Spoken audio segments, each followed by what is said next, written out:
documents, and we put together a case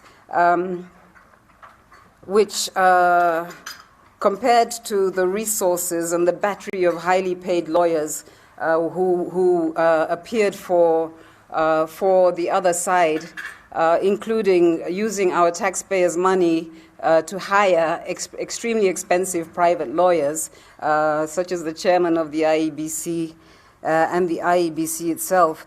Compared to that, this was a largely volunteer effort, and the lawyers that did get paid basically earned a pittance that those high-level lawyers, high-powered lawyers who appeared for the IEBC would have sneered at if we'd offered it to them. And you see their names being raised once again in terms of who's going to represent the IEBC and the other respondents. And this is a process which I think we need to document, but given that we're under such pressure, we often don't document our successes. But I think this was a high point in terms of civil society engagement around the elections. So why did we go to court? We noted during our monitoring that there were numerous cases of errors and misconduct, including non-transparent procurement of materials, uneven distribution of biometric voter registration kits across the country, meaning that some regions were favored in terms of how they were registered to vote, already introducing a bias in the capacity and the access to the vote. There were significant shortcomings in the voter register, with very many shifting totals in the voter register. We did not have a single final principal register of voters in 2013, and I think we'll probably argue that we do not have one in 2017. There were the inadequate opportunities for inspection of the voter register by voters in 2013. Deadlines were shortened. The IEBC fell behind in so many things that it had a knock-on effect on the entire process. And we saw this again. Even though the IEBC had 5 years to deal with the problems experienced in 2013, we saw again the very same litany of failures in 2017. We had chaotic party primaries and party nomination dispute resolution procedures were also questionable. The failure of the electronic voter identification and electronic results transmission systems was a further failure, which I think we can say was repeated again. And there was a failure by key players to systematically audit or monitor the work of the IEBC, for example, political parties who did not take their responsibility to actually audit and inspect the voter register, also through their own failings, but because the IEBC did not facilitate this. Neither did they do this in 2013, nor did they do this in 2017. Indeed, what we were being offered as an inspection in 2017 was merely the opportunity to verify your presence in the register and the correctness of those details. We argue that the comprehensive inspection, which would have given parties the comfort that they were dealing with a clean or reasonably clean. We're not asking for perfection here because we won't get it. But the sort of openness and access that would have allowed parties and other interested people to inspect the register comprehensively, this had to be forced through a court decision and only happened very late, and it was an extremely difficult and cumbersome process. So that was a further repeat of the 2013 failures. Then there was the questionable role of the National Tallying Center in producing a final count. And we would argue that despite the court decision which made the constituency level the final place where results are announced, we again saw the IEBC claw back on this provision and defy the courts. The post-election dispute resolution procedures were quite troubled. We're focusing on the presidential election dispute procedure in terms of the Supreme Court decision, which will be addressed by others.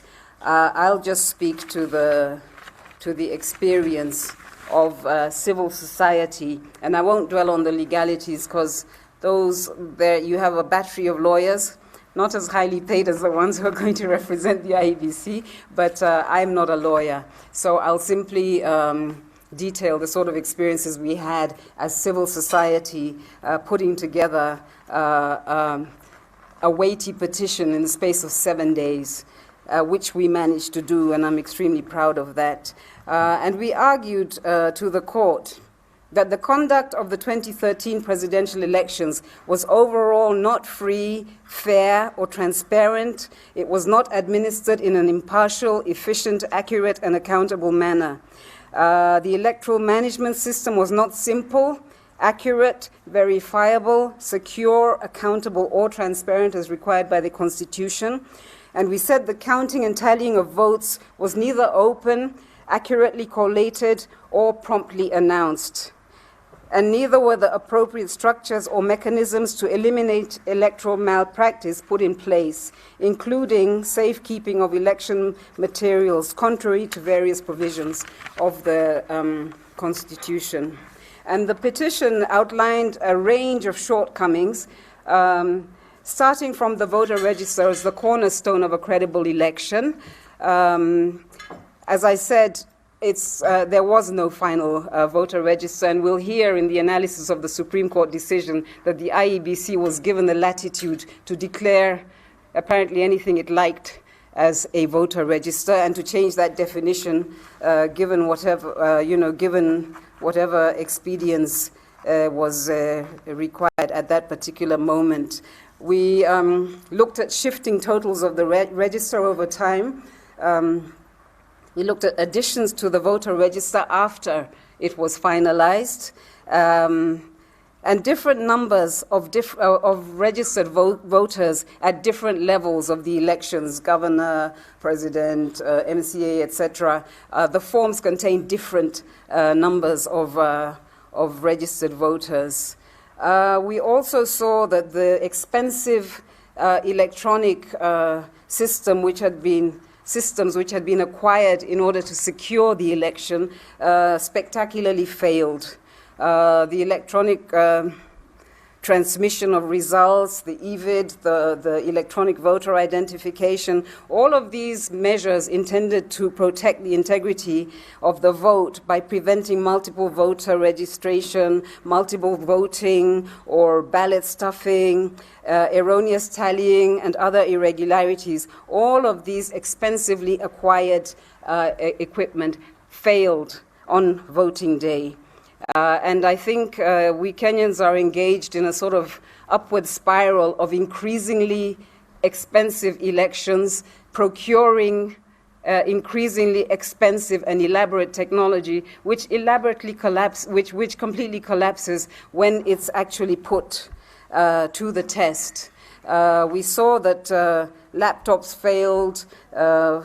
People forgot their passwords, and there didn't seem to be some sort of contingency for them to recover their passwords, so that the control mechanism of the Form 34 results being transmitted by phone to the National Tallying Center and to the constituency, that failed. The electronic results transmission system failed and produced misleading and incorrect tally of votes. If some of you remember, the ERTS, electronic results transmission system, failed quite early in the day, but oddly enough, the results recorded in some of those cases was higher than the result actually produced at the end of the day, which would seem totally illogical.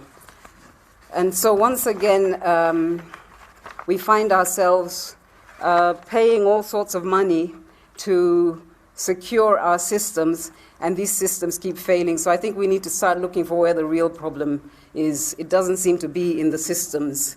The IEBC did not ensure that voting was conducted using accountable and a verifiable system. As I said, there was no tallying and verifying in the polling stations in the cases where systems collapsed, which again was against the Constitution.